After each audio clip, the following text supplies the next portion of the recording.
जाण्याची महत्वाची 5 कारण आहेत. पहिलं कारण आहे की आपल्याला बियाणंच कळलं नाही, म्हणजे चुकीच्या पद्धतीचं बियाणं, ऑफ सीझनचं बियाणं किंवा त्या सीझनला किंवा आपल्या मातीला जे बियाणं चालत नाही तेच बियाणं आपण त्या ठिकाणी लावलं, म्हणून पहिलं कारण बियाणं चुकीचं झालं. दुसरं कारण आहे हंगाम चुकला.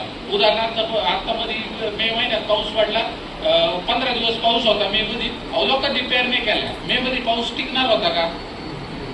मे मधला पाऊस टिकणार नव्हता, हे तुम्हाला आम्हाला सगळ्यांना माहिती.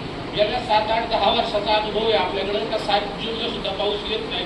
पाऊस हा येतो जून एंडला किंवा 7 जुलैला. मग मे मधला पाऊस टिकणार होता का? हाच जर कागदावरती अनुभव गेल्या 10 वर्षातला तुमच्या वहीत लिहिलेला असता की बाबा 25 जूनला पाऊस झाला, मी 1 जुलैला पेरणी केली, सलग 4 वर्षाचा जर तुम्ही डाटा तुमच्या घरी रिपोर्ट असता तर तुम्ही कधीच मे महिन्यात पेरणी केली नसती. मग लोकांनी आता पेरण्या केल्या, त्याला दुबार पेरण्या करण्याची वेळ आली. परिणाम काय झालं? माझं आज 100 रुपये किलोचं बियाणं व्हायला गेलं, माझं काय 1000 रुपये पेरण्यावाल्याचे चार्जेस असतील ते व्हायला गेले. परिणामी मी काही एक बॅग खत टाकला असेल 14-14 काय युरिया फिरिया काय तुम्ही जे टाकलं असेल हे खत व्हायला गेलं, तोटा कोणाचा झाला? हे कुठंतरी आपल्या कागदावरती लिहिलं गेलं पाहिजे की मी अशी गडबड केली त्याच्यामुळे हे झालं, तर मला पुढच्या वर्षी